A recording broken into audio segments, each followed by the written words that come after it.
ETV ప్రేక్షకులకి నమస్కారం. Triplex detergents of శుభమస్తు కార్యక్రమానికి స్వాగతం. ఈనాడు శుభమస్తు కార్యక్రమంలోని గ్రహఫల మంచంలో గ్రహాల యొక్క స్థితిగతులు, వాటి యొక్క శుభాశుభ ఫలితాల గురించి పరిశీలిద్దాం. అలాగే రోజు 12 రాసుల వారికి ఏ సంఖ్యలు కలిసి వస్తాయి, రంగుల యొక్క ప్రాధాన్యత, ఏ దేవతల్ని పూజించాలి, ఎటువంటి దేవతాస్తుతులు పఠించాలి, ముఖ్యంగా 12 రాసుల వారు ఈరోజు చేపట్టవలసినటువంటి కార్యక్రమాలు ఏమిటో కూడా పరిశీలిద్దాం. ముందుగా నేటి పంచాంగ వివరాలు. శ్రీ జైనామ సంవత్సరం మాఘమాసం, ఉత్తరాయణం, శిశిర ఋతువు. ఈరోజు మాఘ బహుళ నవమి, అన్ని శుభకార్యాలకి పనికి వస్తుంది. అలాగే వారం భృగువారం లేదా శుక్రవారం. ఈరోజు చేసేటువంటి అన్నదానం, వస్త్రదానం శుక్రుడి ద్వారా ఏర్పడేటువంటి రుగ్మతల్ని పోగొడుతుంది, ఐశ్వర్యాన్ని కలిగిస్తుంది. ఈరోజు నక్షత్రం అనురాధ నక్షత్రం. ఈ అనురాధ నక్షత్రంలో ఈరోజు పుట్టేటువంటి వారికి ఏ పాదంలో పుట్టినప్పటికీ కూడా దోషం లేదు, శుభప్రదమైనది. ఈ అనురాధ నక్షత్రంలో పుట్టేటువంటి వారికి శని యొక్క మహాదశతోటి ప్రారంభమవుతుంది. ప్రస్తుతం శని యొక్క స్థితి వృశ్చిక క్షేత్ర స్థితి, శత్రు క్షేత్ర స్థితి, శత్రువు అయినటువంటి కుజుడితోటి పరివర్తన ఉంది కాబట్టి ఇది విపరీత ఫలితాలను కలిగిస్తుంది. ఈ దోష నివృత్తికి ఏకాదశి పూర్వక రుద్రాభిషేకం సహకరిస్తుంది. ఇక గ్రహాల యొక్క స్థితిగతులను కనుక పరిశీలించినట్టయితే కుజకేతువులు మీన క్షేత్రంలో, బృహస్పతి కర్కాటక క్షేత్రంలో, శని వృశ్చిక క్షేత్రంలో, బుధుడు మకర క్షేత్రంలో, రవి కుంభక్షేత్రంలో ఈరోజు ఉన్నటువంటి గ్రహాల యొక్క స్థితిగతులు. ఇక ఈరోజు 12 రాసుల వారికి ఏర్పడేటువంటి శుభాశుభ ఫలితాలను పరిశీలిద్దాం. ముందుగా మేషరాశి. ఈరోజు మేషరాశి వారిని పరిశీలించినట్టయితే ప్రయాణాల విషయంలో జాగ్రత్తలు పాటించాలి. గృహ సంబంధిత కార్యక్రమాల్లో ఆటంకాలను చవిచూస్తారు. వ్యాపార అభివృద్ధికి చేపట్టేటువంటి కార్యక్రమాల్లో ఆచితూచి నిర్ణయాలు తీసుకోవాలి. వృత్తిలో అభివృద్ధికి చేపట్టేటువంటి కార్యక్రమాల్లో కూడా విఘ్నాన్ని చవిచూస్తారు. కార్యక్రమ నిర్వహణలో భీతి పెరుగుతుంది. వృత్తి, వ్యాపార, ఉద్యోగ సంబంధిత కార్యక్రమాల్లో సంకోచాలు, ప్రబలమయ్యేటువంటి సంఘటనలు లేకపోలేదు. ఖర్చులు బాగా పెరుగుతాయి, ఆదాయం తగ్గుతుంది. ఈ రోజు మీ అదృష్ట సంఖ్య 2. తెలుపు వర్ణం ప్రశాంతతను పెంచుతుంది. ప్రతికూల పరిస్థితుల్ని ఎదుర్కొనేటువంటి శక్తి సామర్థ్యాన్ని కలిగిస్తుంది. అనుకూల దైవం శ్రీ మహాలక్ష్మి. ఈ రోజు ఈ రాశి వారు శ్రీ మహాలక్ష్మి అమ్మవారిని దర్శించి భక్తి శ్రద్ధలతో పూజాది కార్యక్రమాలు నిర్వహించడం ద్వారా విపత్కర పరిస్థితులు దూరం అవుతాయి. ఆర్థిక అభివృద్ధికి చేసేటువంటి ప్రయత్నాలు కలిసి వస్తాయి. ఆరోగ్య పరీక్షలు ఈరోజు మీకు మేలుని కలిగిస్తాయి. ఈరోజు వృషభ రాశి వారిని పరిశీలించినట్టయితే సంబంధ బాంధవ్యాలు మెరుగవుతాయి. ఉద్యోగ వ్యవహారాల్లో కీలక బాధ్యతలు వహించాల్సినటువంటి ఆవశ్యకత ఉంటుంది. వ్యాపార ప్రతిబంధకాలను తొలగించుకునేటువంటి ప్రయత్నాలు కలిసి వస్తాయి. స్థిరాస్తి విషయాల్లో ఏర్పడినటువంటి అనిశ్చితి తొలగిపోతుంది. విద్యా సంబంధిత వ్యవహారాల్లో విజయాలు సాధించగలుగుతారు. అనుకూల మార్పులు ఆర్థికంగా చోటు చేసుకుంటాయి, ఆనందాన్ని కలిగిస్తాయి. ఈ రోజు మీ అదృష్ట సంఖ్య 3. పసుపు వర్ణం త్వరితగతిని శుభాన్ని కలిగిస్తుంది. ప్రతికూల పరిస్థితుల్ని ఎదుర్కొనేటువంటి శక్తి సామర్థ్యాన్ని కలిగిస్తుంది. అనుకూల దైవం లక్ష్మీ నరసింహస్వామి. ఈ రోజు ఈ రాశి వారు లక్ష్మీ నరసింహస్వామిని దర్శించి భక్తి శ్రద్ధలతో పూజాది కార్యక్రమాలు నిర్వహించడం ద్వారా బృహస్పతి ద్వారా ఏర్పడేటువంటి అతి ప్రతికూలత తగ్గుతుంది. కార్యక్రమ నిర్వహణలో నైపుణ్యాన్ని పెంపొందింపజేసుకోగలుగుతారు. విదేశీ సంబంధిత లావాదేవీలు, సంభాషణలు, ప్రయాణాలు ఈరోజు మీకు లాభిస్తాయి. ఈ రోజు మిథున రాశి వారిని పరిశీలించినట్టయితే ఆర్థిక వ్యవహారాల్లో అనువైనటువంటి మార్పులు చోటు చేసుకుంటే ఆకస్మిక విజయాలు సాధించగలుగుతారు. కోర్టు సంబంధిత వ్యవహారాల్లో కూడా అనుకూలత పెంపొందింప చేసుకునేటువంటి అవకాశాలు దగ్గరవుతాయి. శత్రుభీతి పోతుంది. నూతన కార్యక్రమాలు, ఒప్పందాలు చకచకా పూర్తి చేయగలుగుతారు. ఆనందకర వాతావరణం గృహరీత్యా కొనసాగుతుంది. వ్యాపార విజయాలకి చేసేటువంటి ప్రయత్నాలు కలిసి వస్తాయి. నూతన ప్రయోగాల్ని ప్రారంభించగలుగుతారు. తద్వారా విజయాలు కూడా చేకూరుతాయి.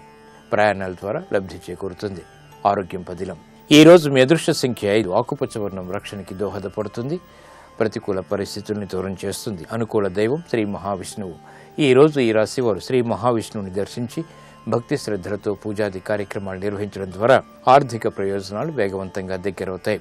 వాహన కొనుగోళ్లు వంటివి ఈరోజు మీకు ఆనందాన్ని కలిగిస్తాయి, లాభిస్తాయి. ఈ రోజు కర్కాటక రాశి వారిని పరిశీలించినట్టయితే సంబంధ బాంధవ్యాలు మెరుగవుతాయి. వ్యాపార ప్రయోజనాలకి చేసేటువంటి ప్రయత్నాలు కలిసి వస్తాయి. ఆర్థిక చికాకులు ఉన్నప్పటికీ నెట్టుకు రాగలుగుతారు. గృహ సంబంధిత వ్యవహారాల్లో ఏర్పడినటువంటి అనిశ్చితి తొలగిపోతుంది. పిల్లల విషయంలో జాగ్రత్తలు వహించాలి. విద్యాపరమైనటువంటి శ్రద్ధ తప్పనిసరి. ఆరోగ్యంలో ప్రతికూలత కొనసాగుతుంది. ఈ రోజు మీ అదృష్ట సంఖ్య 1. ఎరుపు వర్ణం ధైర్యాన్ని కలిగిస్తుంది. ప్రతికూల పరిస్థితుల్ని ఎదుర్కొనేటువంటి శక్తి సామర్థ్యాన్ని పెంపొందింపచేస్తుంది. అనుకూల దైవం ఆంజనేయ స్వామి. ఈ రోజు ఈ రాశి వారు ఆంజనేయ స్వామిని దర్శించి భక్తి శ్రద్ధలతో పూజాది కార్యక్రమాలు నిర్వహించడం ద్వారా మనోధైర్యం పెరుగుతుంది. ఆరోగ్య రక్షణ ఏర్పడుతుంది. వ్యాపార ప్రయత్నాలు ఈరోజు మీకు లాభిస్తాయి. ఈరోజు సింహరాశి వారిని పరిశీలించినట్లయితే స్థిరాస్తి విషయాల్లో జాగ్రత్తలు వహించాలి. సంబంధ బాంధవ్యాల విషయంలో చిరు సమస్యలు తలెత్తుతాయి. అకారణ పేచీల ద్వారా మానసిక వేదనలు ప్రారంభమవుతాయి కాబట్టి జాగ్రత్తలు వహించాలి. వృత్తి, వ్యాపార, ఉద్యోగ సంబంధిత కార్యక్రమాల్లో దూకుడు నిర్ణయాలు పనికిరావు. ఆర్థిక వ్యవహారాల్లో ఆశించినటువంటి ప్రయోజనాల్ని వేగవంతంగా పొందలేకపోతారు. గృహ విషయాల్లో జాగ్రత్తలు పాటించాలి. ప్రయాణాల విషయంలో కూడా జాగ్రత్తలు తప్పనిసరి. ఈ రోజు మీ అదృష్ట సంఖ్య 9. ఎరుపు వర్ణం ధైర్యాన్ని కలిగిస్తుంది. ప్రతికూల పరిస్థితుల్ని ఎదుర్కొనేటువంటి శక్తి సామర్థ్యాన్ని కలిగిస్తుంది. ప్రమాదాన్ని దూరం చేస్తుంది. అనుకూల దైవం సుబ్రహ్మణ్య స్వామి.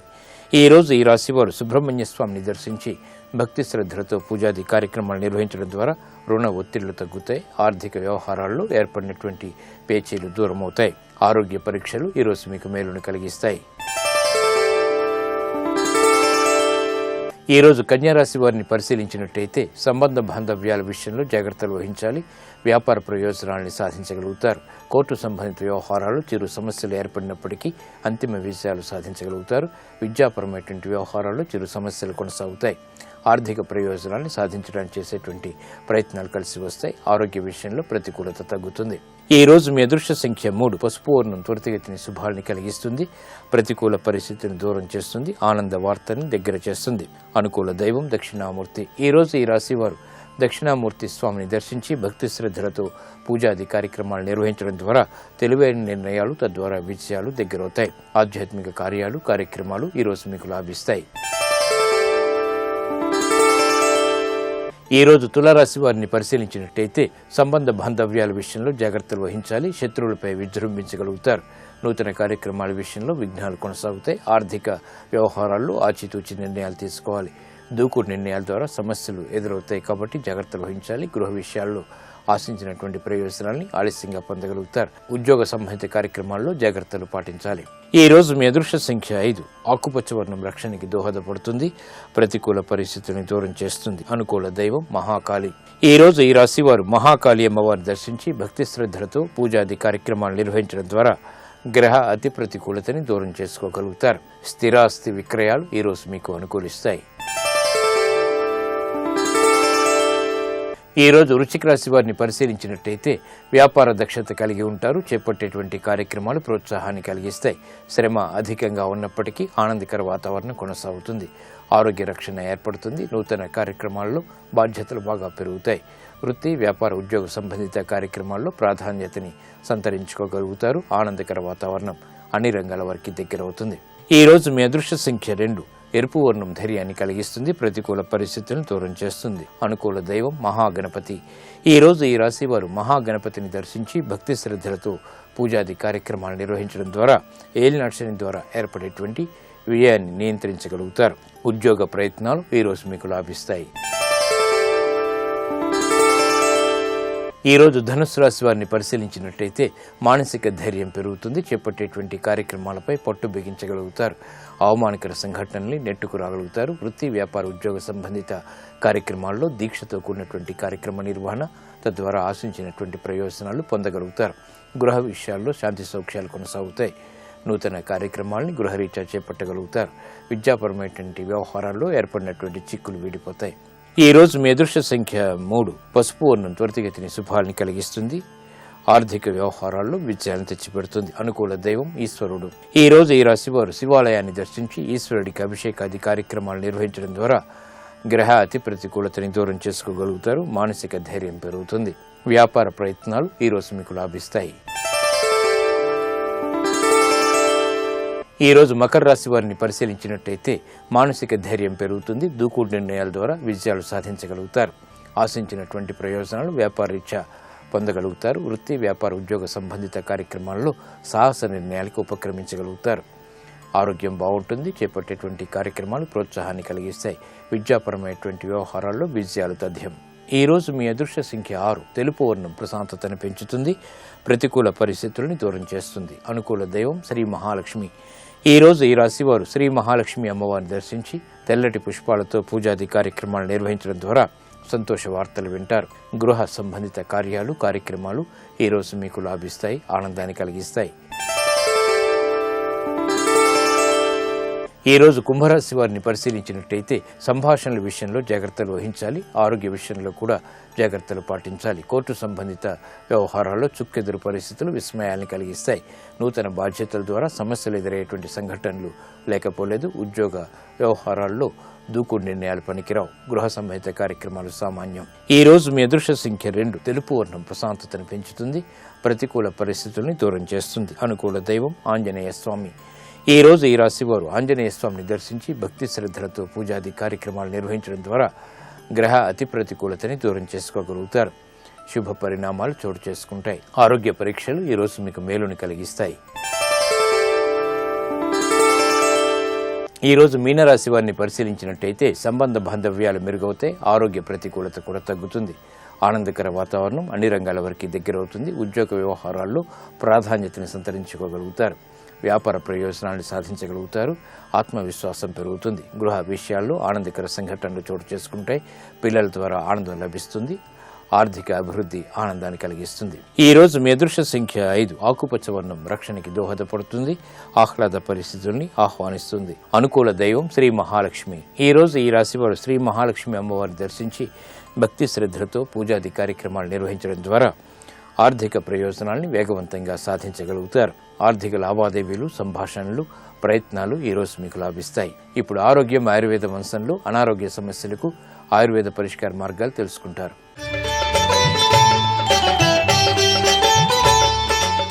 నమస్కారం. ఈనాటి శుభమస్తు కార్యక్రమంలో ఆరోగ్యం ఆయుర్వేదం శీర్షికన వాతపు నొప్పుల సమస్యను తగ్గించుకోవడానికి ఆయుర్వేదంలో ఉండే పరిష్కార మార్గాల గురించి తెలుసుకుందాం. మామూలుగా శరీరంలో ఎక్కడైనా నొప్పులు వచ్చాయంటే అది కొంచెం వాతదోషం వల్లనే ఉంటుంది. అయితే వాతదోషం మరీ ఎక్కువగా పెరిగినప్పుడు వచ్చేటువంటి నొప్పులు కొంచెం తీవ్రంగా ఉంటూ ఉంటాయి. ఈ వాతదోషం అధికంగా ఉండేటప్పుడు వచ్చేటువంటి నొప్పులు ముఖ్యంగా ఏంటంటే కాళ్లలోనూ చేతుల్లోనూ ఎక్కువగా ఉంటూ ఉంటాయి ఈ సమస్యలు. ఇటువంటి వచ్చినప్పుడు కాళ్ళు చేతుల్లో ఉండేటువంటి కండరాలు బాగా లాగినట్టుగా ఉంటూ ఉంటాయి. అలాగే దాని మీద అంటే కాళ్ళ మీద కానీ చేతుల మీద కానీ గట్టిగా కొట్టినట్టుగా అంటే కొడితే వచ్చేటువంటి నొప్పిలాగా అనిపిస్తూ ఉంటుంది. కొంచెం తిమ్మిరిగా ఉండడం కూడా ఇందులో ఒక లక్షణంగా కనిపించవచ్చు. ఇటువంటి నొప్పులు ఉన్నప్పుడు కొంచెం నిద్ర పట్టడం అనేటువంటిది సమస్యగా తయారవుతుంది. అంటే ఈ నొప్పుల వల్ల నిద్ర పట్టకుండా ఉండడం, లేకపోతే నొప్పి లేకపోయినా కూడా నిద్ర పట్టకపోవడం ఒక లక్షణంగా కనపడుతుంది. ఇలాంటి సమస్య ఉన్నప్పుడు ఈ నొప్పులు అవి తగ్గించుకోవడానికి ఆయుర్వేద తైలం బాగా ఉపయోగపడుతుంది. అలా ఉపయోగపడే ఒక తైలం గురించి ఇప్పుడు తెలుసుకుందాం. ఈ తైలం తయారు చేసుకోవడానికి మనకి మొట్టమొదటి కావాల్సినటువంటిది ఉలవలు. ఈ ఉలవలకి వాత దోషాన్ని తగ్గించేటువంటి గుణం చాలా బాగా ఉంటుంది. వాత దోషాన్ని తగ్గించి వాతపు నొప్పులను తగ్గిస్తాయి. ఉలవల్ని మామూలుగా మనం పిండి చేసుకున్నట్టుగా పిండి చేసేసుకుని ఒక 50 గ్రాముల పరిమాణంలో తీసుకోండి. తర్వాత కావాల్సినటువంటిది మినుములు. మినుములు కూడా వాత దోషాన్ని తగ్గించడానికి చాలా బాగా ఉపయోగపడతాయి. మినుములను పొట్టుతో ఉండగానే తీసేసుకుని దాన్ని కూడా ఒక పిండిలాగా అంటే మెత్తడి చూర్ణంలాగా చేసుకుని ఇది కూడా 50 గ్రాములే తీసుకోండి. మరొక వాతాహార ద్రవ్యం ఏంటంటే పత్తి గింజలు. ఈ పత్తి గింజలు వాత దోషాన్ని తగ్గించడానికి, ఈ వాతపు నొప్పులు తగ్గించడానికి కూడా చాలా బాగా సహాయపడతాయి. పత్తి గింజల్ని కూడా మెత్తడి చూర్ణంలాగా చేసుకోవచ్చు, లేకపోతే కొంచెం బరకగా చేసుకున్నా కూడా పర్వాలేదు. దీన్ని కూడా 50 గ్రాములే తీసుకోవాలి. ఈ పత్తి గింజలు, మినుములు, ఉలవలు ఈ మూడింటి చూర్ణాల మిశ్రమాన్ని తీసుకుని దీంట్లో వీటికి కలిపేసుకున్న తర్వాత ఒక 4 రెట్ల పరిమాణంలో అంటే 600 మిల్లీలీటర్ల పరిమాణంలో నువ్వుల నూనెని తీసుకోవాలి. నువ్వుల నూనె వాతాహారంగా ఉపయోగపడేటువంటి ద్రవ్యం. అంటే ఒట్టి నువ్వుల నూనె మనకి నొప్పులు తగ్గించడానికి సహాయపడేటువంటిది. ఇందులో ఈ ఔషధం కూడా కలిపి చేసుకున్నప్పుడు మనకి మంచి ఫలితం దొరుకుతుంది. ఈ నువ్వుల నూనె వేసిన తర్వాత దీనికి 4 రెట్ల పరిమాణంలో ఆవు పాలను కలుపుకోవాలి. ఆవు పాలు దొరకనట్టయితే గేదె పాలు వాడుకోవచ్చు. ఈ పాలను సుమారుగా ఒక 2 లీటర్ల పరిమాణంలో తీసుకోవాలి. పాలు, నూనె, ఇందాకటి చూర్ణాలు అన్నింటినీ కలిపేసి పొయ్యి మీద పెట్టి సన్నటి మంట మీద నూనె మాత్రమే మిగిలేలాగా కాచుకోవాలి. అలా మిగిలినటువంటి తైలాన్ని వడపోసి ఉంచుకుని స్నానం చేయడానికి ఒక అరగంట ముందు ఈ తైలంతో కాళ్ళ మీద చేతుల మీద మర్దన చేసుకుని అరగంట తర్వాత వేడి నీటితో స్నానం చేస్తున్నట్టయితే ఈ వాతపు నొప్పులు తగ్గడానికి మనం చేసినటువంటి ఆయుర్వేద తైలం బాగా సహాయపడుతుంది. వాతపు నొప్పుల సమస్యను తగ్గించుకోవడానికి మరొక ఆయుర్వేద పరిష్కారం గురించి ఈ కార్యక్రమంలోనే తర్వాత తెలుసుకుందాం. ఆదిదేవ నమస్తుభ్యం ప్రసీద మమ భాస్కర, దివాకర నమస్తుభ్యం ప్రభాకర నమోస్తుతే, సప్తాస్వరథమారూఢం ప్రచండం కశ్యపాత్మజం, శ్వేతపద్మధరం దేవం తం సూర్యం ప్రణమామ్యహం. చలధరదేహు నాజాను చతుర్బాహు సరసీరుహక్షు విశాల వక్షు చారు గదా శంఖచక్ర పద్మ విలాసు కంఠ కౌస్తుభమణి కాంతిభాను కమనీయ కటిసూత్ర కంకణ కేయూర శ్రీవత్సలంచనంచిత విహారు అని పోతన గారు వర్ణించినట్టుగా అద్భుతమైనటువంటి స్వరూపం. అది చూసి ఆ పిల్ల మోహించింది. అబ్బాయి ఎంత అందగాడు, ఇప్పుడు గభాల్ని ఏమైనా మాట్లాడతాడేమో, ఈయన గాని మాట్లాడా మా నాన్నకి వినపడుతుంది. జాంబవంతుడు మహాబలవంతుడు, వస్తే చంపేస్తాడు ఇతన్ని. ఆ పిల్లకి తెలియదు పాపం. చూడగానే ఆయన్ని ఆ ముగ్ధమోహన స్వరూపాన్ని చూసి మోహించి శమంతకమణి వంక చూస్తున్నాడు కృష్ణుడు. ఆయనకి చెప్పినట్టుగా ఈ శమంతకమణి ఇక్కడికి ఎలా వచ్చిందో తెలుసా, నువ్వు దీనికోసమే వచ్చి ఉంటావు, ఇది ఎలా వచ్చిందో చెప్తాను విను, తెచ్చినవాడు సామాన్యుడు కాడు, ఇక్కడ ఉండకు, వెళ్ళిపో. ఇంత కోమలమైన శరీరాన్ని మా నాన్న వచ్చి యుద్ధం చేసి చంపుతాడేమో, అదే ఆవిడ బెంగ.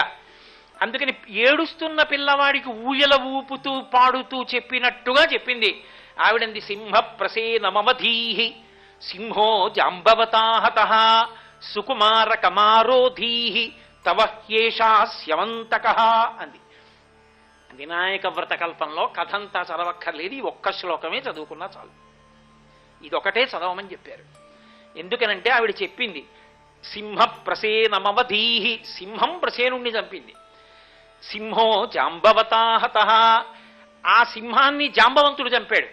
సుకుమార కమారోధీహి, సుకుమారక అంటే ఓ పిల్లవాడా ఏడవకు, తవ హ్యేష శమంతక, ఈ శమంతకమని నీకోసమే తెచ్చాడు మీ నాన్న జాంబవంతుడు. ఈ పిల్ల జాంబవతి. ఉయ్యాల్లో ఉన్న పసిపిల్లని కృష్ణుడు ఎలా పెళ్లి చేసేసుకుంటాడండి? అసలు అలా రాసేస్తే కొంచెం పిల్లలకి వెంటనే దాని మీద నమ్మకం పోయి మరి అంత అన్యాయంగా పసిపిల్లల్ని పెళ్లి ఏమిటండి అని పాపం వాళ్ళు అడిగారంటే అడగరండి. ఉయ్యాల్లో పిల్లని పెళ్లి చేసుకోలేదు, ఉయ్యాలలో జాంబవంతుడి కొడుకున్నాడు, ఊపింది యవ్వనంలో ఉన్న జాంబవతి. జాంబవంతుడి కూతురు ఊపుతూ ఈ శ్లోకం చెప్పింది.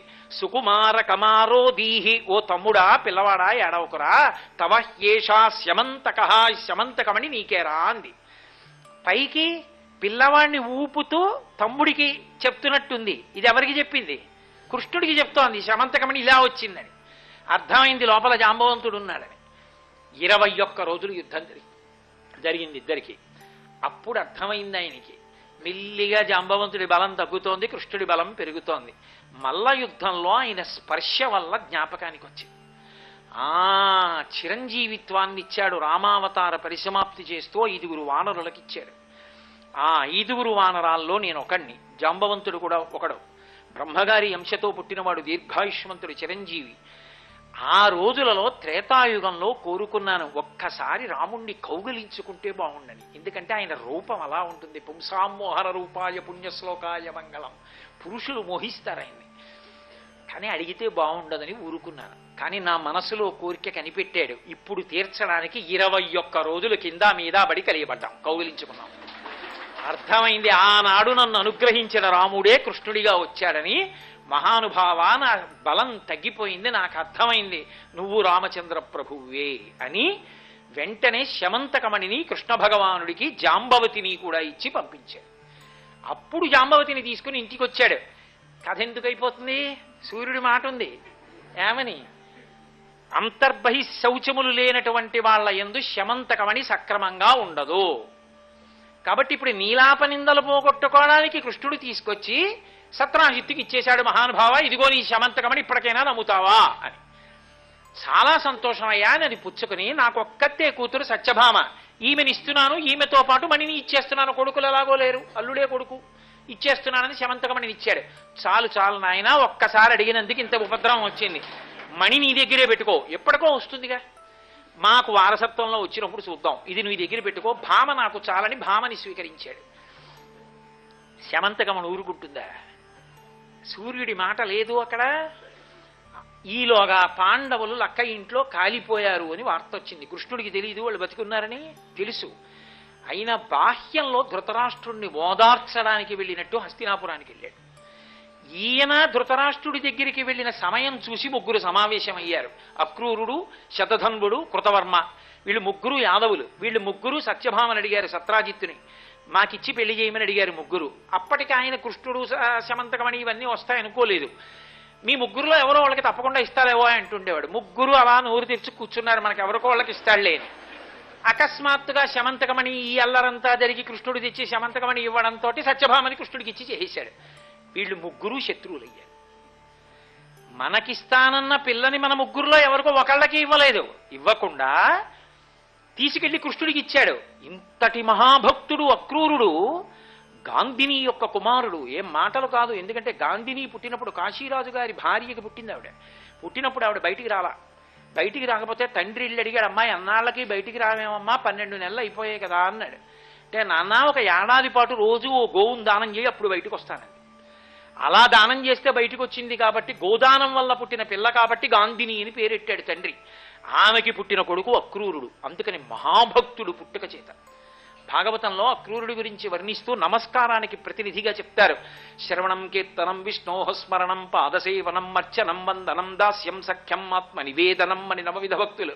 అందులో శ్రవణం పరీక్షిత్, కీర్తనం శ్రీశకుడు, స్మరణం ప్రహ్లాదుడు, పాదసేవనం లక్ష్మీదేవి, అర్చనం పృథుమహారాజు, వందనం అక్రూరుడు, దాస్యం హనుమ, సఖ్యం అర్జునుడు, సఖ్యం ఆత్మనివేదనం బలిచక్రవర్తి. 9 రకాల భక్తులకి 9 మంది ప్రతినిధులు. అందులో వందనానికి అక్రూరుడు. నమస్కారం అంటే అలా ఉంటుంది. ఆయన రథంలో వెళ్ళిపోతుంటే కంసుడి దగ్గరికి ఆయన వెళ్ళి తీసుకొద్దాం కృష్ణ భగవానుణ్ణి అని చెప్పి బృందావనానికి వెళుతున్నప్పుడు కృష్ణుడి పాదముద్రలు కనబడ్డాయి. సాయంకాలం వేళ ఇంటికి వెళ్ళిన పాదముద్రలు అంతే. తద్దర్శనాహ్లాద సమృద్ధ హృష్ట అని ఆయనకి విపరీతమైన ఆనందం వచ్చేసింది. ఆయన వెంటనే ఒక బంగారు దండము నేల మీద పడిపోతే ఎలా పడిపోతుందో అలా రథంలోంచి నేల మీద పడిపోయి ఇది కృష్ణుడి యొక్క పద రజస్ అని అందులో దొర్లాడు. దొర్లి నమస్కారం చేశాడు. అంతటి మహాభక్తుడు అక్రూరుడంటే. అటువంటి వాడికి సంగదోషం వచ్చింది. పక్కన కృతవర్మ శతధన్వుడు కలిశారు. మనకిస్తానన్న సత్యభామని ఇవ్వలేదు. కృష్ణుడు ఊళ్ళో ఉంటే మనం ఏం చేయలేం. సత్యభామ తండ్రి సత్రాజిత్తుని. కృష్ణుడు వెళ్ళాడు ధృతరాష్ట్రుడి దగ్గరికి ఓదార్చడానికి. ఇదే అదును, చంపేద్దామన్నారు. శతధన్వుడు దూకుడు స్వభావం. శతధన్వుడు అన్నాడు, నేను చంపేస్తానని వెళ్ళి సత్రాజిత్తుని చంపేశాడు. ఎందుకని? శౌచం లేదు, ఉండడానికి వీల్లేరు శమంతకమని అనుమానించాడు కదా మరి కృష్ణుణ్ణి. ప్రజాక్షేమానికి ఇవ్వనన్నాడు కదా. శౌచం లేని వాడి దగ్గర ఎందుకుంటుంది? వ్యతిరేక ఫలితం ఇచ్చేసింది. అన్యథాధారయంతమే వహంతీతి. అలా లేకుండా ఉన్నవాడు ధరిస్తే చచ్చిపోతాడు. సూర్యుడి మాట. అందుకని సత్రాజిత్ చచ్చిపోయాడు. ఇప్పుడు దాన్ని చేత్తో పట్టుకున్నాడు కానీ శతధనుడు భయం వేసింది. కృష్ణుడు తిరిగి వస్తే వేటాడి చంపేస్తాడు. అందుకని భయం వేసి దాన్ని పట్టుకెళ్ళి మహాభక్తుడు కాబట్టి అక్రూరుణ్ణైతే అనుమానపడరని ఆయన దగ్గర పెట్టేశాడు. పెట్టేసి తాను పారిపోయాడు. కృష్ణుడు తిరిగి వచ్చాడు. ఇదంతా ఎందువల్ల నడుస్తున్నాయి ఈ మలుపులు? సూర్యుడి మాట మీరు మర్చిపోకూడదు. లేకపోతే నేను ఇప్పుడు ఈ కథ ఎందుకు వినాయకుడు తప్పితే ఏమి? సూర్యుడి మాట మర్చిపోకూడదు మీరు. ఆ ఒక్క మాట వల్ల నడుస్తోంది ఇదంతా. అందుచేత కృష్ణుడు తిరిగి వచ్చేటప్పటికీ సత్యభామ ఏడుస్తోంది. ఏమైందన్నాడు. మా నాన్నగారిని చంపేశాడు శతధన్వుడు అన్నాడు. ఎందుకు చంపేశాడని బలరాముణ్ణి తీసుకుని రథంతో శతధన్వుణ్ణి వెంబడించాడు. ఆ శతధన్వుడు పరిగెత్తి పరిగెత్తి పరిగెత్తి ఇంకా గుర్రానికి శక్తి చాలకపోతే గుర్రం దిగి పరిగెడుతున్నాడు. కృష్ణుడు అన్నాడు, అన్నయ్య అన్నయ్య వాడు నేల మీద పరిగెడుతుంటే మనం గుర్రం మీద వెంబడించడం ఏం బాగుంటుంది అన్నయ్య, మీరు హాయిగా అలా రథంలో కూర్చోండి, నేను కిందకి దిగి వెంబడించి శమంతకమణిని పట్టుకొస్తాను, ఎక్కడో దాచి ఉంటాడు అంగీలో, వెళ్ళి పట్టుకొస్తానన్నయ్య అని పరిగెత్తాడు. ఆయన దూరంగా వెళ్ళేదో పొగలో దూరాడు, ఈయన పొగలో దూరాడు. ఇద్దరికి యుద్ధం జరిగింది. చచ్చిపోయాడు ఆ శతధన్వుడు కృష్ణుడి చేతిలో. ఒళ్ళంతా వెతికాడు, ఎక్కడా లేదు శమంతకమణి. తిరిగి వచ్చేశాడు. తిరిగి వచ్చి అన్నయ్య అన్నయ్య చంపేశాను శతధన్వుడిని అన్నాడు. పోన్లేరా మంచి పని చేశావు, శమంతకమణి ఏదన్నాడు. లేదన్నయ్య శతధన్వుడి దగ్గర అన్నాడు. బలరాముడు అన్నాడు, ఛీ ధూర్తుడా, చిన్నతనం నుంచి ఇదే దొంగ బుద్ధిని. అప్పుడు అడిగావు సత్రాజిత్తుని, ఇప్పుడు ఆ శమంతకమణిని పట్టుకొస్తే అది నీకు కదు దక్కాలి, ఇప్పుడు అల్లుడివి, అది రాజుకి ఇవ్వవలసి వస్తుందేమోనని, ఇప్పుడు ఆయన్ని గెలవడంలో మన ఇద్దరికీ పాత్ర ఉందని లోకం అనుకుంటుందని, నాకు అందులో ఏ సంబంధం లేకుండా ఉండాలని అక్కడ లేదు శమంతకమణి అని అబద్ధాలు చెప్తున్నావు. నీతో కలిసి నేను వేగలేనురా, నేను ఇంకా రానే రాను అసలు ద్వారకా నగరానికి, విదేహ రాజ్యం వెళ్ళిపోతున్నానని రథం దిగి వెళ్ళిపోయాడు. ఎంత బతిమాలనా రాలా. ఇదేమి అపనిందాలు రా నా కర్మ, ఈ శమంతకమణి నన్ను ఇలా చుట్టుకుంది, ఎంత ప్రయత్నం, ఎందుకని ఎందుకు చుట్టుకుంది? భాద్రపద శుక్ల చవితి నాడు ప్రసేనుడితో వెళ్లి చూసిన చంద్రుడి యొక్క దర్శన శాపం ఉంది ఇక్కడ. అందుకుని కృష్ణుడికి నీలాపనిందలు. ఒక్క సూర్యుడి మాట ఎన్ని మలుపులు తిరుగుతోందో చూడండి. ఆయనకి ఏం చేయాలో అర్థం కాక తల పట్టుకుని ఇంటికి వచ్చాడు. పోనీ సంతోషంగా ఒక్క భార్య అయినా వచ్చి కాసి నిమ్మకాయ నీళ్ళిచ్చిందా అంటే సత్యభామంది, మా నాన్నగారు కదా నన్ను శమంతకమణిని ఇచ్చారు, సత్రాజిత్తు శమంతకమణిని కృష్ణుడికి ఇచ్చారని లోకం అనుకుంటుందేమో. అసలు ముందు దాన్ని ఇచ్చిన వాడెవరు? జాంబవంతుడు. జాంబవతి ఏమనుకుంటుంది? అసలు మా నాన్నగారు కదా శమంతకమణిని ఇచ్చారు, పట్టుకొచ్చి మా ఆయన మళ్ళీ ఆయనకి ఇచ్చి ఆయన దగ్గర ఇంకో పిల్లని శమంతకమణిని పుచ్చుకుని సత్రాజిత్తు ఇచ్చాడని ఆయనకి కీర్తి తెస్తున్నాడు సత్యభావం పరంగా. పాపం ఇచ్చిన మా నాన్నగారి ప్రతిష్ట పోయింది అని మా నాన్నగారి పేరు ఎక్కడొచ్చేస్తుందో అనే నా భర్త అయిన కృష్ణుడు మహామాయావి, అందుకే సత్రాజిత్తు చచ్చిపోయేటట్టుగా చేసి శమంతకమణి ఎటో పోయిందంటున్నాడు. శ్రీ ఉమామహేశ్వర పరబ్రహ్మార్పణమస్తు. స్వస్తి. ఏడాదిలో వచ్చేటటువంటి బహుప్రమాదకరమైనటువంటి నీలాప నిందల నుండి తప్పించుకోవడానికి సావకాశ రూపమైనటువంటి శమంతకోపాఖ్యానం లభించడానికి కారణం ఎక్కడిది అంటే మూలవాక్కు సూర్యనారాయణమూర్తిది.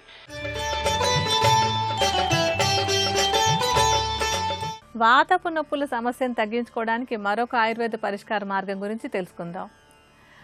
ఈ వాతపు నొప్పులు ఉన్నప్పుడు ఆహారంలో వాత దోషాన్ని పెంచేటువంటి పదార్థాలన్నీ మానేసేయాలి. చేదుగా ఉండేటువంటివి, వగరుగా ఉండేటువంటివి వాత దోషాన్ని పెంచుతాయి. ఇటువంటి ఆహారాలు తగ్గించేసుకోవాలి. అలాగే తీయగా ఉండేటువంటివి, తర్వాత పుల్లగా ఉండేటువంటివి వాత దోషాన్ని అదుపులో ఉంచేందుకు సహాయపడతాయి. అందుకని అటువంటి ఆహారాలు తీయగా, తర్వాత పుల్లగా ఉండేటువంటివి, కొంచెం ఉప్పుగా ఉండేటువంటివి కూడా తీసుకోవచ్చు.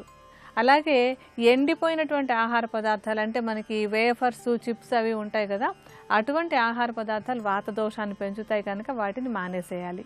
అలాగే తైలం అంటే నూనెని కడుపులోకి వాడుకోవడం, అలాగే పైపూతగా వాడుకోవడం కూడా వాత దోషాన్ని తగ్గిస్తుంది. వీటితో పాటుగా మనకి ఒక ఆయుర్వేద మూలిక కూడా ఈ వాత దోషాన్ని అదుపులో ఉంచి వాతపు నొప్పులు తగ్గించడానికి సహాయపడుతుంది. అదేంటంటే పారిజాతపు ఆకులు. ఈ పారిజాతపు ఆకులు వాత దోషాన్ని తగ్గించడంలో చాలా చాలా మంచి గుణాన్ని కలిగి ఉంటాయి. పారిజాతపు ఆకుల్ని తీసుకొచ్చి తాజాగా దొరికితే వాటినే తెచ్చుకోవచ్చు, లేనట్టయితే కనుక ఎండబెట్టినటువంటి ఆకుల చూర్ణాన్ని వాడుకోవచ్చు. వాటిని తీసుకొచ్చి పారిజాతపు ఆకులైనట్టయితే కనుక సుమారుగా ఒక 10-15 ఆకులని చిన్న చిన్న ముక్కలుగా కత్తిరించేసి ఒక గ్లాసు నీటిలో ఈ ముక్కల్ని వేసి దాన్ని కషాయంలాగా కాచుకోవాలి. అది బాగా కాగి సుమారుగా ఒక 30-40 మిల్లీలీటర్లు మిగిలేంత వరకు కాచుకుని ఆ కషాయాన్ని వడపోసి వెచ్చవెచ్చగా ఉండగానే పొద్దున్న ఒకసారి, సాయంత్రం ఒకసారి 2 పూట్ల ఈ కషాయాన్ని కనుక కడుపులోకి తాగినట్టయితే ఈ వాతపు నొప్పులు తగ్గడానికి పారిజాతపు ఆకుల కషాయం మనకి బాగా తోడ్పడుతుంది. మరికొన్ని అనారోగ్య సమస్యలు, వాటికి ఉండేటువంటి ఆయుర్వేద పరిష్కార మార్గాల గురించి రేపటి శుభమస్తులో తెలుసుకుందాం.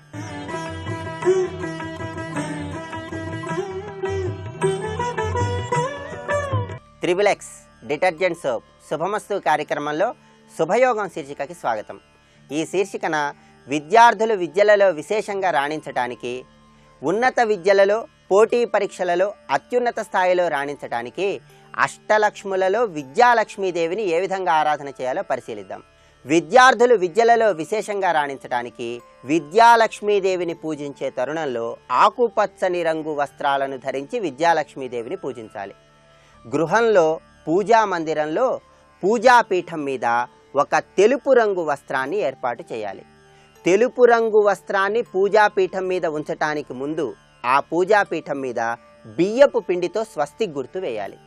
ఆ తర్వాత తెలుపు రంగు వస్త్రాన్ని ఉంచి ఆ తెలుపు రంగు వస్త్రం మీద బియ్యం పోసి విద్యాలక్ష్మీదేవి యొక్క చిత్రపటాన్ని ఆ బియ్యం మీద అలంకరించాలి. విద్యాలక్ష్మి అమ్మవారు 4 చేతులను కలిగి ఉండి 2 చేతులు అభయ వరద హస్తాలుగా, మిగిలిన 2 చేతులు 2 కమలాలను ధరించి భక్తులందరినీ అనుగ్రహిస్తూ ఉంటుంది.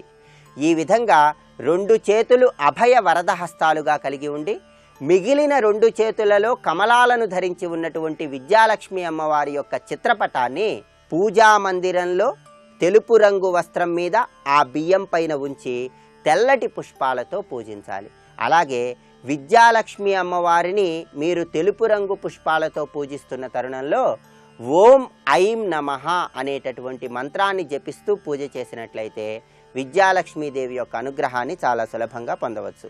అలాగే విద్యాలక్ష్మి అమ్మవారికి ప్రత్యేకంగా తెల్లటి రంగులో ఉన్నటువంటి పూలమాలను అలంకరింపజేసి తెల్లటి పుష్పాలతో పూజించాలి.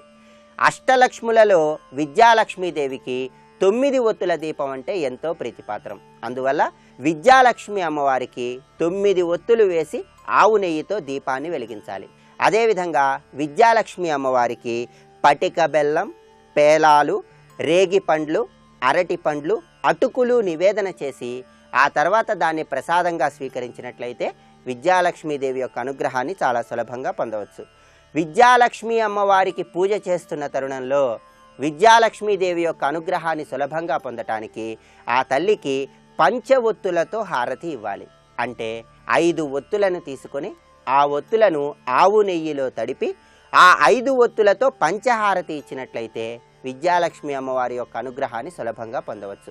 విద్యాలక్ష్మి అమ్మవారిని పూజించిన తర్వాత తెలుపు రంగులో ఉన్నటువంటి వస్త్రాన్ని బియ్యంతో సహా ఎవరికైనా దానంగా ఇవ్వాలి. ఇలా చేసినట్లయితే విద్యార్థులు విద్యలలో విశేషంగా రాణించటానికి ఆస్కారం ఎంతగానో ఉంది. విద్యలలో రాణించటానికి, పోటీ పరీక్షలలో విశేషమైన రీతిలో అత్యున్నత శిఖరాలను అధిరోహించటానికి విద్యాలక్ష్మి అమ్మవారిని పూజించే తరుణంలో విద్యార్థులు ఎవరైనా సరే మీరు అనునిత్యము చదివే పుస్తకాలను విద్యాలక్ష్మీదేవి యొక్క చిత్రపటం ముందు ఉంచి ఆ తర్వాత పూజ పూర్తి కాగానే ఆ పుస్తకాలను తిరిగి స్వీకరించి విద్యాభ్యాసాన్ని కొనసాగించినట్లయితే విద్యలలో అత్యుత్తమ స్థాయిలో రాణించటానికి ఆస్కారం ఎంతగానో ఉంది. అలాగే విద్యాలక్ష్మి అమ్మవారిని పూజించే తరుణంలో విద్యాలక్ష్మి అమ్మవారికి కొబ్బరి నీళ్లను నివేదన చేయాలి.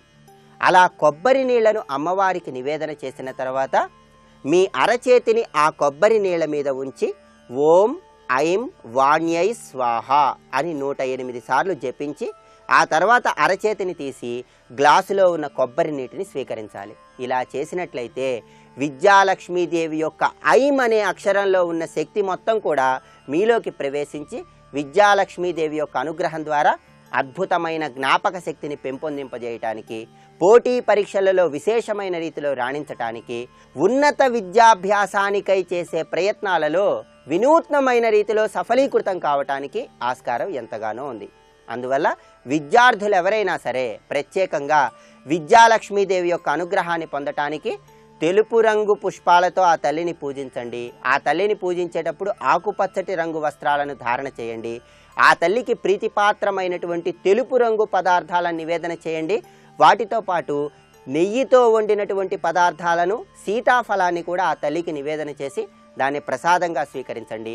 ఆ తల్లికి నివేదించినటువంటి కొబ్బరి నీళ్ల మీద మీ అరచేతిని ఉంచి మంత్రాన్ని జపించి ఆ కొబ్బరి నీటిని స్వీకరించండి. దీని ద్వారా విద్యాలక్ష్మీదేవి యొక్క పరిపూర్ణమైన అనుగ్రహానికి సులభంగా పాత్రలకండి. అలాగే ఎవరైనా సరే మాటకు సంబంధించి, ఉచ్చారణకు సంబంధించిన సమస్యలతో బాధపడుతున్న వాళ్ళు విద్యాలక్ష్మీదేవిని పూజించినట్లయితే పరా, పశ్యంతి, మధ్యమ, వైఖరి అనే 4 శక్తులు మనిషిలో పెంపొందింపజేసుకొని అద్భుతమైన రీతులలో వాగ్ధాటితో రాణించటానికి ఆస్కారం ఎంతగానో ఉంది. సభలలో అనర్గళంగా మాట్లాడటానికి, సభలలో అనర్గళంగా రాణించటానికి, కవిత్వాన్ని సిద్ధింపజేసుకోవటానికి, పాండిత్యాన్ని పెంపొందింపజేసుకోవటానికి కూడా విద్యాలక్ష్మికి చేసే పూజకు విశేషమైన ప్రాధాన్యత ఉంది.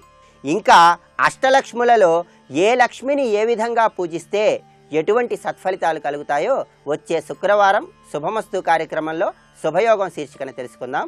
రేపటి శుభమస్తు కార్యక్రమంలో శుభయోగం శీర్షికన కార్యసిద్ధి ప్రక్రియలు అనే అంశం గురించి పరిశీలిద్దాం.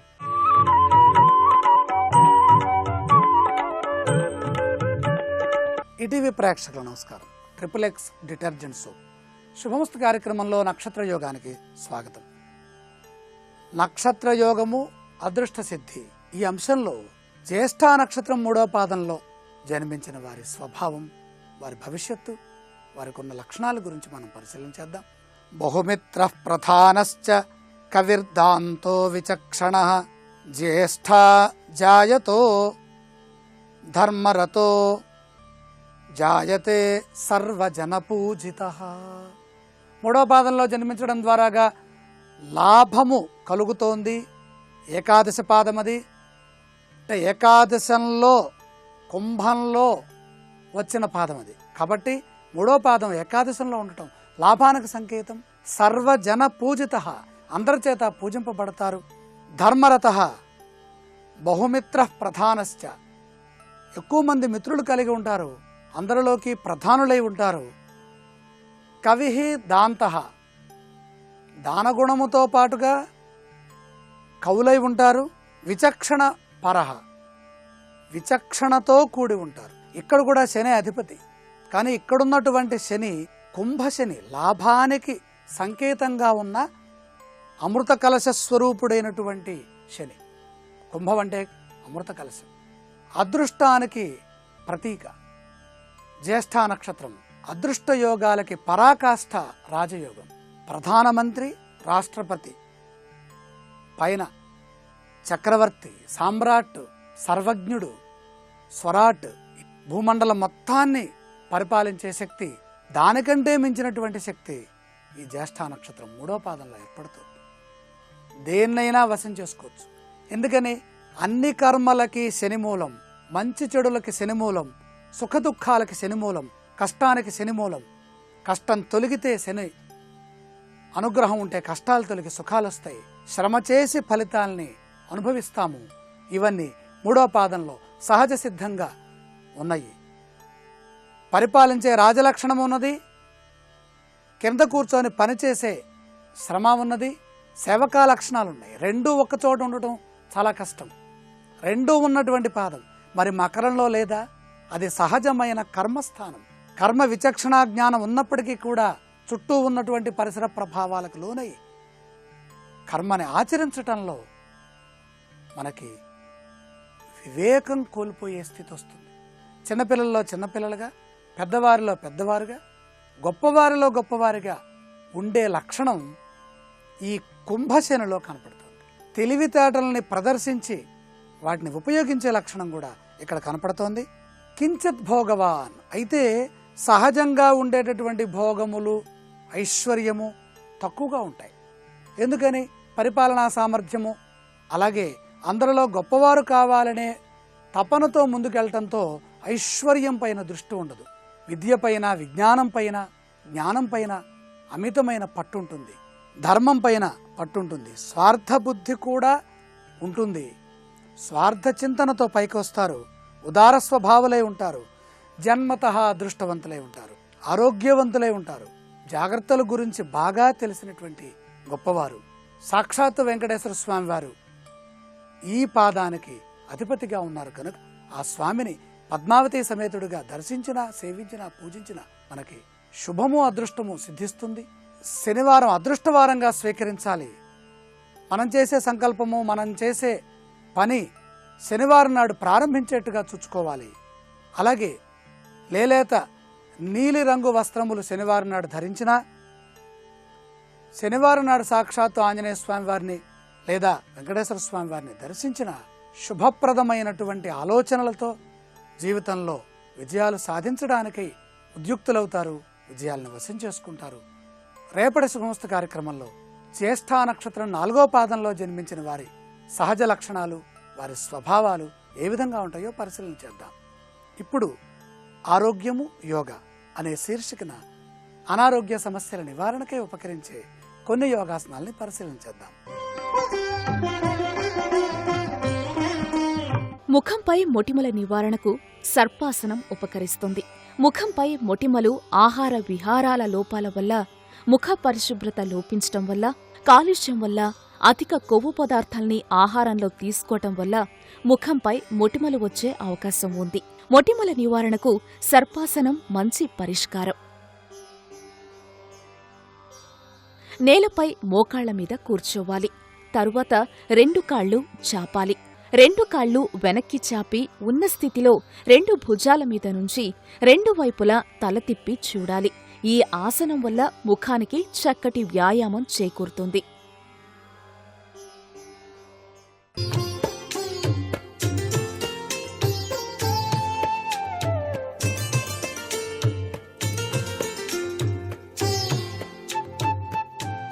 XXX డిటర్జెంట్ సోప్ శుభమస్తు కార్యక్రమంలో గృహబలం అంశానికి స్వాగతం. వాస్తుశాస్త్రరీత్యా దిశల భాగాల గుర్తింపు అనేటువంటి విషయంలో ప్రతి ఒక్కరూ కూడా కొంత అవగాహన తత్వం కనుక ఉన్నట్లయితే చాలా చక్కటి యోగవంతమైనటువంటి ప్రభావం వాస్తుశాస్త్రరీత్యా ఎటువంటి తప్పులు లేకుండా నిర్మాణం సాగించడానికి ఆస్కారం ఉంటుంది. ఒకచోట ఒక గృహాన్ని నిర్మించాలి అని చెప్పేసి భావించినప్పుడు ఆ స్థలంలో ఉన్నటువంటి దిశల్ని ఏ తీరులో విభజన చేస్తూ ఏ దిశలో ఏ రూము కడితే ఏ గది నిర్మాణం చేసినట్లయితే చక్కటి సత్ఫలితం వస్తుందో అనేటువంటి విషయాన్ని కూడా అంచనా వేసుకోవాలి. దీనికోసం ప్రాతిపదిక అనేది చాలా అవసరం కాబట్టి ముందుగా మీ స్థలంలో ఉన్నటువంటి ప్రతి ఒక్క దిశను కూడా 9 భాగాలుగా విభజన చేయండి. తూర్పు వైపున ఉండేటువంటి 9 భాగాలలో ఈశాన్యం వైపు ఉన్న 2 భాగాలను తూర్పు ఈశాన్యంగా గుర్తు ఉంచుకోవాలి. అలాగే ఆగ్నేయం దిశగా ఉన్నటువంటి 2 భాగాలను తూర్పు ఆగ్నేయంగా గుర్తు పెట్టుకోవాలి.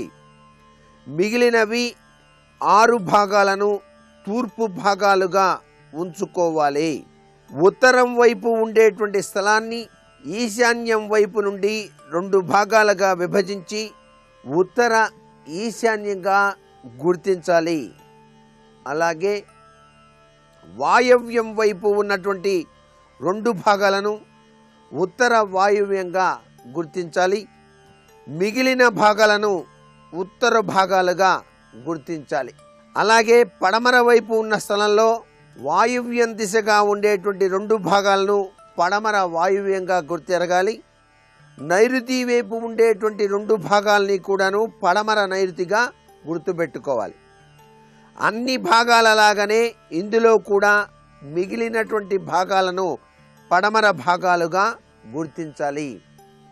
ఈ విధంగా వాస్తులో దిశల భాగాల గుర్తింపు అయిన తరువాత ఎటువైపు ఏ ఒక్క గది నిర్మాణం చేస్తే ఆయన రీత్యా బ్రహ్మస్థానం ఎక్కడ ఉండాలి, నైరుతి దిశలో ఉండేటువంటి పడక గది యొక్క విశాలం ఎంత ఉంచాలి, అలాగే ఆగ్నేయంలో కట్టేటువంటి వంటగది యొక్క విశాల తత్వం ఆగ్నేయ దిశలో ఎంతవరకు ఉంటుంది అనేది ఆయా స్థలాన్ని బట్టి మనం చేసినటువంటి విభజన రీత్యా చక్కగా గుర్తిరిగి గనక నిర్మాణం గనక సాగించినట్లయితే చాలా చక్కటి అందమైనటువంటి గృహం వాస్తుశాస్త్రరీత్యా ఎటువంటి తప్పులు లేనటువంటి గృహాన్ని నిర్మించిన వారమవుతాము సుమా.